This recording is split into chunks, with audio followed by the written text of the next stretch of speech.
৬৯ দেশ ও অঞ্চলের ওপর যুক্তরাষ্ট্রের নতুন শুল্ক নীতি ১০ থেকে ৪১% পর্যন্ত বিভিন্ন হারে ট্যারিফ ধার্য। শুল্ক কমেছে বেশ কয়েকটি দেশের। আবারও স্পষ্ট হয়েছে যুক্তরাষ্ট্র ভারতের টানাপোড়েন। রাশিয়া ইরানের সাথে সম্পর্কের জেরে একসময়ের ঘনিষ্ঠ মিত্রের বিরুদ্ধে কঠোর অবস্থান ওয়াশিংটনের। ১২ কিলোমিটার পথ পাড়ি দিয়ে খাবার জুটলেও খাওয়া হলো না ফিলিস্তিনি শিশু আমিরের। ইসরায়েলি সেনার গুলিতে যায় প্রাণ। বালু খাইয়ে সন্তানকে বাঁচানোর চেষ্টা মায়েদের।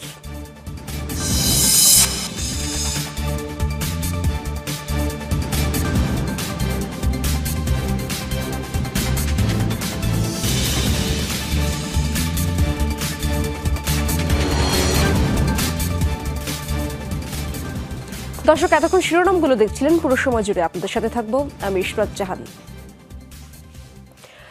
৬৯টি দেশ, অঞ্চল এবং সংস্থার ওপর নতুন শুল্ক নীতি নির্ধারণ করে যুক্তরাষ্ট্র। ব্যাপক দর কষাকষির ফলে শুল্ক কমিয়ে সুবিধাজনক অবস্থানে ভিয়েতনাম, শ্রীলঙ্কা, ইন্দোনেশিয়া এবং পাকিস্তান। তবে ভারতের ওপর এই হার ২৫%। দুই প্রধান মিত্র অস্ট্রেলিয়া এবং যুক্তরাজ্যের ওপর পড়েছে ন্যূনতম শুল্ক হার। এদিকে ৪১% নিয়ে তালিকার শীর্ষে সিরিয়া। কানাডা ছাড়া অন্য সব দেশে ৭ই অগস্ট কার্যকর হবে পরিবর্তিত শুল্ক হার। বৃহস্পতিবার নতুন শুল্ক হার নির্ধারণ করে একটি নথি প্রকাশ করে হোয়াইট হাউস। তালিকায় রয়েছে ৬৭ দেশ, তাইওয়ান এবং ইউরোপীয় জোট। এর আগে মাসব্যাপী দেশগুলোর প্রতিনিধিদের সাথে দফায় দফায় আলোচনায় বসে যুক্তরাষ্ট্র। এশিয়ার মধ্যে Vietnam, Sri Lanka, Indonesia, Pakistan, Thailand এবং কম্বোডিয়ার মতো দেশগুলোর উপর আরোপ করা হয়েছে ১৯ থেকে ২০% পর্যন্ত শুল্ক। প্রতিবেশী ভারতের উপর সেই পরিমাণ ২৫%। ৩২ থেকে কমিয়ে শুল্ক ২০% করা হলেও তাতে সন্তুষ্ট নয় তাইওয়ান। ২০% এই শুল্ক হার আমাদের লক্ষ্য ছিল না। আলোচনা চালিয়ে যাব। তাইওয়ানের জন্য পরিস্থিতি আরও অনুকূলে নেওয়ার চেষ্টা করব। মার্কিন সরকারও আমাদের সাথে আলোচনা চালিয়ে নিতে আগ্রহী। যুক্তরাষ্ট্রের অন্যতম দুই মিত্রদেশ যুক্তরাজ্য এবং অস্ট্রেলিয়ার জন্য নির্ধারণ করা হয়েছে মাত্র ১০% শুল্ক। নিউজিল্যান্ডের ভাগে পড়েছে শতকরা ১৫% শুল্ক। পরম মিত্র হলেও ইসরায়েলকে গুনতে হচ্ছে ১৫% শুল্ক। এটা আলবানিজ সরকার, বিশেষত প্রধানমন্ত্রীর জন্য একটি প্রমাণ যে আমরা যুক্তরাষ্ট্রের সাথে ঠান্ডা ও শান্তভাবে কূটনীতি পরিচালনা করেছি। অন্যান্য দেশের সাথে তুলনা করলেই দাঁড়ায় যে মার্কিন বাজারে অস্ট্রেলিয়ান পণ্য এখন আরও প্রতিযোগিতামূলক হয়ে উঠবে। এশিয়ার অন্য দুই দেশ লাওস এবং মিয়ানমারের ওপরও আরোপিত হয়েছে ৪০% করে শুল্ক। ব্রাজিলের ওপর ৫০% শুল্ক আরোপ করা হলেও পরে তা কমিয়ে ১০% নামানো হয়। ৪১% শুল্কের বোঝা নিয়ে তালিকার শীর্ষে রয়েছে সিরিয়া। অন্যদিকে ইরাক, লিবিয়ার মতো দেশগুলোতে যথাক্রমে ৩৫% ও ৩০% করে শুল্ক আরোপ করা হয়েছে। ৭০ দেশের উপর আরোপিত নতুন এই শুল্ক হার কার্যকর হবে ৭ই আগস্ট। এর আগ পর্যন্ত জাহাজে যেসব পণ্য তোলা হবে কিংবা ট্রানজিটে থাকা পণ্য ৫ অক্টোবরের আগে যুক্তরাষ্ট্রে পৌঁছাতে পারলে এই শুল্কের আওতামুক্ত থাকবে। শুধুমাত্র কানাডার ক্ষেত্রে আজ থেকে কার্যকর হচ্ছে ৩৫% বর্ধিত শুল্ক। অনিক রহমান, যমুনা নিউজ। এদিকে যুক্তরাষ্ট্র নতুন শুল্ক নীতি ঘোষণার পর মিশ্র প্রতিক্রিয়া বিশ্বজুড়ে। শুল্ক হারের ওপর ভিত্তি করে শঙ্কা এবং সম্ভাবনার কথা জানিয়েছে বিভিন্ন দেশ। মার্কিন মিত্র হিসেবে পরিচিত কানাডার প্রধানমন্ত্রী মার্ক কার্নি প্রেসিডেন্ট ট্রাম্পের এমন সিদ্ধান্তে হতাশা জানিয়েছেন। তবে নিম্ন শুল্কের কারণে ওয়াশিংটনের এই সিদ্ধান্তকে স্বাগত জানিয়েছে কম্বোডিয়ার মতো দেশগুলো।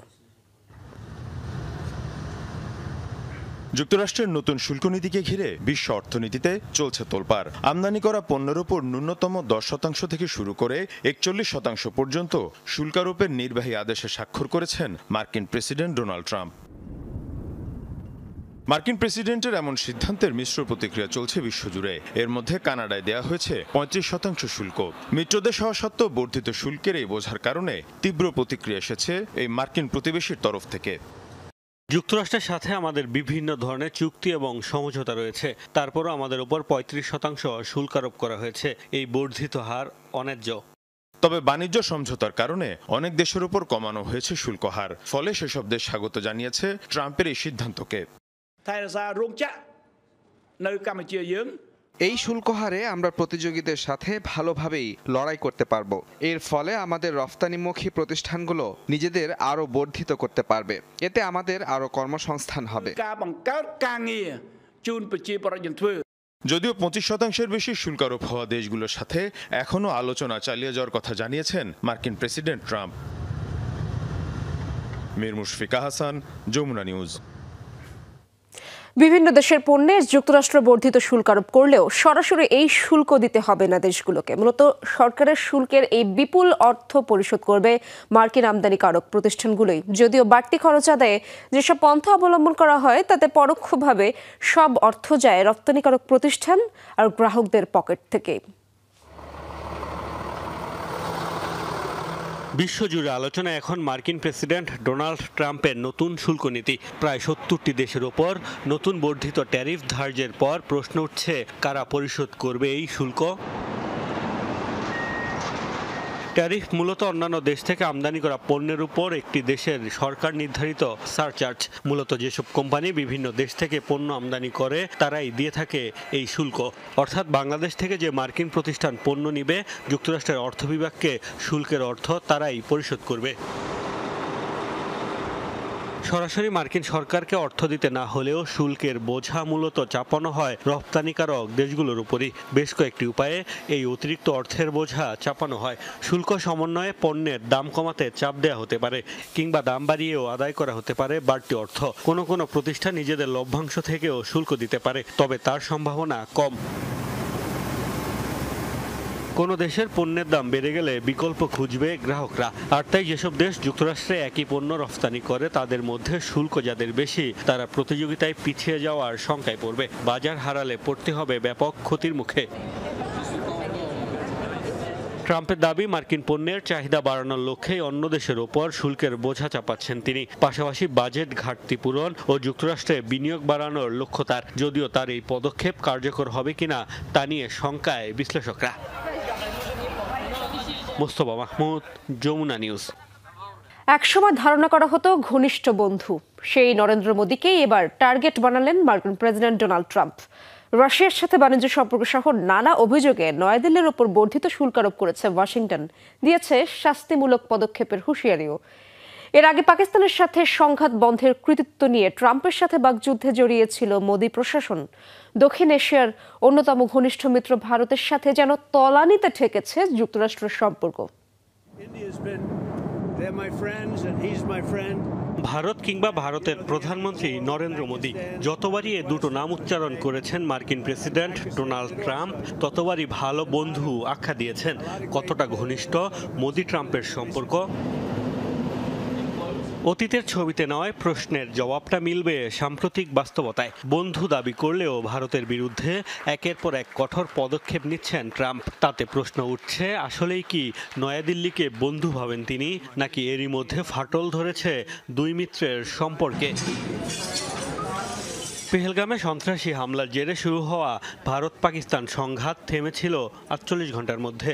মার্কিন প্রেসিডেন্টই প্রথম দিয়েছিলেন যুদ্ধবিরতির ঘোষণা। বরাবরই এই সংঘাত বন্ধের কৃতিত্ব নিজের বলে দাবি করে আসছেন ট্রাম্প। ইসলামাবাদ তা স্বীকার করলেও ট্রাম্পকে কৃতিত্ব দিতে রাজি নয় নয়াদিল্লি। তাদের দাবি, তৃতীয় কোনো দেশের হস্তক্ষেপ ছাড়াই থেমেছে প্রতিবেশী দুই দেশের লড়াই।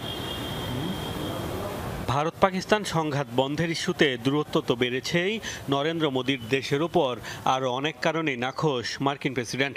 রাশিয়া ইরানের সাথে থাকা বাণিজ্য সম্পর্ক যার মধ্যে অন্যতম। ভারতের ওপর 25% শুল্ক আরোপের সময়ও সেই ক্ষোভ লুকাননি তিনি। মস্কোর সাথে বাণিজ্য সম্পর্কের কারণে শাস্তিমূলক পদক্ষেপ নেয়ার ঘোষণা দেওয়া হয়েছে। পাশাপাশি ইরানের সাথে ব্যবসা করায় নিষেধাজ্ঞা আরোপ করেছেন 6 ভারতীয় প্রতিষ্ঠানের বিরুদ্ধে। অর্থনৈতিক জোট ব্রিক্স নিয়েও বেশ কয়েকবার ক্ষোভ প্রকাশ করেছেন ট্রাম্প। রীতিমতো চীন, রাশিয়া, ভারত নেতৃত্বাধীন জোটটিকে হুমকি মনে করে ওয়াশিংটন। আর এই ব্রিক্সের অন্যতম উদ্যোক্তা হিসেবে ভারতকে বিবেচনা করা হয়। পাশাপাশি ভারতের বিরুদ্ধে মার্কিন পণ্যে মাত্রাতিরিক্ত শুল্ক আরোপের অভিযোগও তুলেছে যুক্তরাষ্ট্র। বলা হচ্ছে, এসব কারণেই তলানিতে ঠেকেছে নরেন্দ্র মোদীর সাথে মার্কিন প্রেসিডেন্টের সম্পর্ক। Make America Mostofa Mahmud, Jamuna news. यानी জাতীয় নির্বাচনের পূর্ব প্রস্তুতি হিসেবে অন্তর্বর্তী সরকারের কাছে ক্ষমতা হস্তান্তর করেছে মিয়ানমার জান্তা। অবশ্য শাসনভার এখনো থাকছে সেনাপ্রধান মিন অং লাইংয়ের হাতে। বৃহস্পতিবার অন্তর্বর্তীকালীন সরকার গঠনের পর তাদের কাছে ক্ষমতা হস্তান্তর করে জান্তা, নিশ্চিত করে রাষ্ট্রীয় সম্প্রচার মাধ্যম। এর আগে 2021 সালে জারিকৃত ডিক্রি বাতিল করে গঠন করা হয় তত্ত্বাবধায়ক প্রশাসন। পাশাপাশি সুষ্ঠু ভোট গ্রহণের লক্ষ্যে জান্তা প্রধানের নেতৃত্বে গঠন করা হয় 11 সদস্য বিশিষ্ট কমিশন। এদিকে চলতি বছরের ডিসেম্বর থেকে আগামী বছরের শুরুতেই অনুষ্ঠিত হতে যাচ্ছে মিয়ানমারের সাধারণ নির্বাচন। জাতীয় নিরাপত্তা পরিষদের ভাষণে আবারও এই ঘোষণা দিলেন জান্তা প্রধান মিন অং লাইং। এক টুকরো খাবারের আশায় 12 কিলোমিটার পথ পাড়ি দিয়েও সেই খাবার খাওয়া হলো না ফিলিস্তিনি শিশু আমিরের। ত্রাণ কেন্দ্রে চাল ডাল পেয়ে খুশিতে আত্মহারা হয়ে ওঠার পর মুহূর্তেই ইসরায়েলি বাহিনীর গুলিতে প্রাণ যায় তার। হৃদয় বিদারক এই ঘটনা উঠে এসেছে মার্কিন সেনাবাহিনী থেকে পদত্যাগ করা এক কর্মকর্তার বয়ানে। গাজায় এখন খাবারের অভাবে বালু খাইয়েই নিজ সন্তানকে বাঁচানোর আপ্রাণ চেষ্টা করছেন অনেক মা। ময়লা ছেঁড়া পোশাকের ভেতর ছোট্ট জীর্ণশীর্ণ শরীর, ক্ষুধায় কাতর প্রাণ। গাজার শিশু আমির খাবারের সন্ধানে এই ভগ্নপ্রায় শরীর নিয়েই পাড়ি দিয়েছিল দীর্ঘ 12 কিলোমিটার পথ। সূর্যের প্রখর তাপ মাথায় নিয়ে খালি পায়েই হেঁটে কপালে জুটেছিল এক মুঠো চাল আর ডাল। এত অল্পতেই অবশ্য খুশিতে আত্মহারা হয়েছিল আমির। তবে সেই আনন্দ দীর্ঘস্থায়ী হয়নি। ত্রাণ নিয়ে ভিড় ঠেলে বের হওয়ার পরই শুরু হয় ইসরায়েলি সামরিক বাহিনীর গুলি। তাতেই প্রাণ যায় তার। হৃদয় বিদারক এ ঘটনার বর্ণনা দিয়েছেন গাজা হিউম্যানিটেরিয়ান ফাউন্ডেশন থেকে পদত্যাগ করা মার্কিন সেনা কর্মকর্তা অ্যান্থনি অ্যাগুলিয়ার। গাজা হিউম্যানিটেরিয়ান ফাউন্ডেশনের মাধ্যমে ত্রাণ বিতরণের নামে ইসরায়েলি বাহিনীর বর্বরতা নিয়ে নিজের অভিজ্ঞতা বর্ণনা করতে গিয়ে এ ঘটনা জানান তিনি, যা প্রকাশের পর আবারও সমালোচনার মুখে পড়েছে আইডিএফ। প্রতিদিনই আমিরের মতো এমন হৃদয় বিদারক বাস্তবতার মুখোমুখি হচ্ছেন গাজার অনেক বাসিন্দা। গেল 10 দিন ধরে রুটির একটা টুকরাও ভাগ্যে জোটেনি। আমার বাচ্চাদেরও পানি ছাড়া কিছু খাওয়াতে পারিনি। আমার কাছে খাবার কেনার মতো কোনো টাকা নেই। কমিউনিটি কিচেন থেকে খাবার জোগাড় করার চেষ্টা করি। ক্ষুধার্ত মানুষের ভিড়ে তেমন কিছুই জোটে না। গাজায় তীব্র থেকে তীব্রতর হচ্ছে খাদ্য সংকট। উপায় না পেয়ে শিশুদের ডালের পানি, ছোলার বড়া, এমনকি বালু খাইয়ে বাঁচানোর চেষ্টা করছে অসহায় ফিলিস্তিনি মায়েরা। এরই মাঝে ইসরায়েলি আগ্রাসনে উপত্যকায় মৃতের সংখ্যা দাঁড়িয়েছে 60,000-এরও বেশিতে। সাবরিনা নুসরাত, যমুনা নিউজ। গাজা সংশ্লিষ্ট মিশরের রাফা সীমান্ত খুলে দেওয়ার দাবিতে বিক্ষোভ করেছেন স্বয়ং ইসরায়েলিরা। বৃহস্পতিবার তেল আবিবে মিশরীয় দূতাবাসের সামনে জড়ো হন ইসরায়েলিরা। এ সময় ফিলিস্তিনে মানবিক সহায়তা পৌঁছাতে রাফা সীমান্ত খুলে দেওয়ার দাবি জানান তারা। অপুষ্টিতে ভোগা গাজার শিশুদের ছবি নিয়েও বিক্ষোভ করেন অনেকে। গাজায় ইসরায়েলি আগ্রাসন শুরুর পর থেকেই উপত্যকাটিতে ত্রাণ সরবরাহ বন্ধ রেখেছে ইসরায়েল। সীমান্ত এলাকা দিয়ে প্রবেশ করতে দেয়া হচ্ছে না ত্রাণবাহী ট্রাক। ফলে ভয়াবহ খাদ্য সংকট দেখা দিয়েছে গাজা জুড়ে।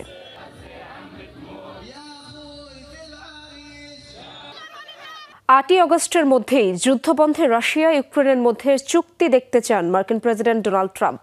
বৃহস্পতিবার জাতিসংঘের নিরাপত্তা পরিষদের বৈঠকে এই সময়সীমা বেঁধে দিয়েছে যুক্তরাষ্ট্র। যুদ্ধবিরতি ও টেকসই শান্তি নিশ্চিতে রাশিয়া ও ইউক্রেনকে অবশ্যই আলোচনায় বসতে হবে। এখনই চুক্তির সময়। প্রেসিডেন্ট ট্রাম্পের অবস্থান স্পষ্ট। 8 আগস্টের মধ্যেই চুক্তি করতে হবে, নয়তো শান্তি নিশ্চিতে অন্য ব্যবস্থা গ্রহণের জন্য যুক্তরাষ্ট্র প্রস্তুত।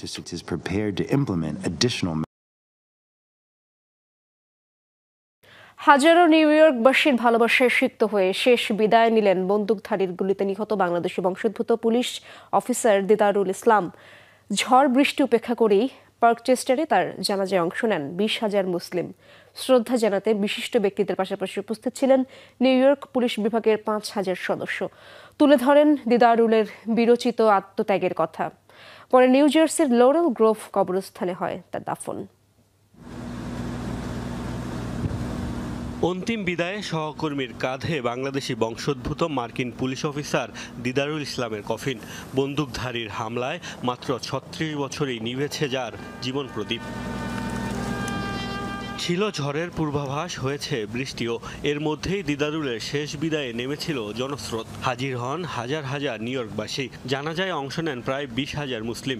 আনুষ্ঠানিকতায় অংশ নেন নিউ ইয়র্কের গভর্নর, মেয়র, আইন প্রণেতা সহ বিশিষ্ট ব্যক্তিরা।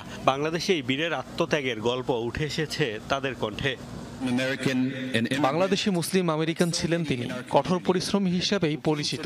যুক্তরাষ্ট্রকে রক্ষা করাকেই দায়িত্ব ভেবেছিলেন। তার জীবন এই দেশের জন্য এবং সবার জন্য উৎসর্গ করে গেছেন।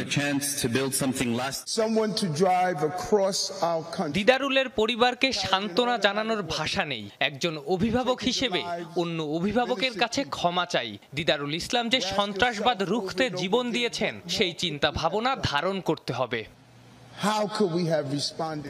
আনুষ্ঠানিকভাবে দিদারুলকে সম্মান জানান নিউ ইয়র্ক পুলিশ বিভাগের 5,000 সদস্য।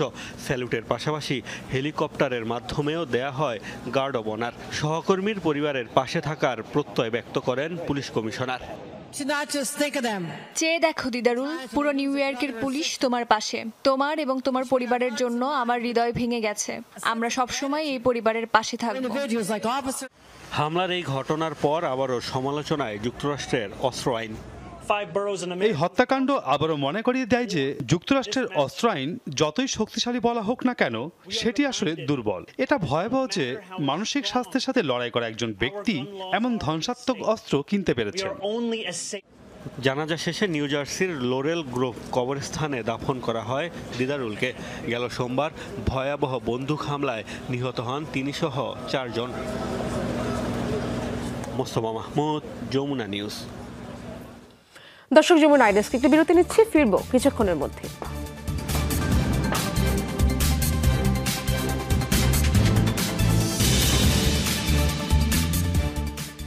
সিনেটে ভোট গ্রহণ চলাকালীন সময়ে হোঁচট খেয়ে পড়ে গেলেন মার্কিন সিনেটর এলিজাবেথ ওয়ারেন। সিনেট কক্ষে থাকা সিসিটিভি ক্যামেরায় ধরা পড়ে এই দৃশ্য। দেখা যায় আশেপাশে মানুষের ব্যস্ত হাঁটাচলার মাঝে এক কোণায় দাঁড়িয়েছিলেন 76 বছর বয়সী সিনেটর এলিজাবেথ। এ সময় পেছনে থাকা একটি টেবিলে হেলান দিতে দেখা যায় তাকে। পর মুহূর্তেই ভারসাম্য হারিয়ে টেবিল সমেত মেঝেতে উল্টে পড়ে যেতে দেখা যায় সিনেটরকে। তাকে উদ্ধার করতে তাৎক্ষণিক এগিয়ে আসে চারপাশে থাকা অন্যরা। এ সময় অনেকের মাঝে সবার প্রথমে তাকে মেঝে থেকে তুলতে এগিয়ে আসে প্রতিদ্বন্দ্বী সহকর্মী রিপাবলিকান পার্টির টেড ক্রুজ ও সুসান কলিন্স।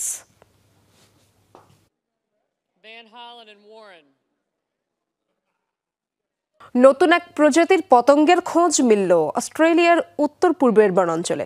দেখতে ছোট বাঁশের কঞ্চির মতো লম্বাটে বাদামি রং আর ফড়িং সদৃশ পোকা। তবে ঠিক ফড়িং বা মথ শ্রেণীতে ফেলা যাচ্ছে না পতঙ্গটিকে। অস্ট্রেলিয়ার কুইন্সল্যান্ড থেকে উত্তরে একটি প্রত্যন্ত বনাঞ্চলে পতঙ্গটিকে আবিষ্কার করেছে গবেষকরা। 44 গ্রাম ওজনের প্রায় 40 সেন্টিমিটার লম্বা এই পোকাটিকে অস্ট্রেলিয়ার সবচেয়ে ওজনদার পতঙ্গ বলা হয়। বিস্তারিত গবেষণার জন্য কুইন্সল্যান্ড জাদুঘরে নেওয়া হয়েছে পতঙ্গটির সংগ্রহকৃত 2টি নমুনা।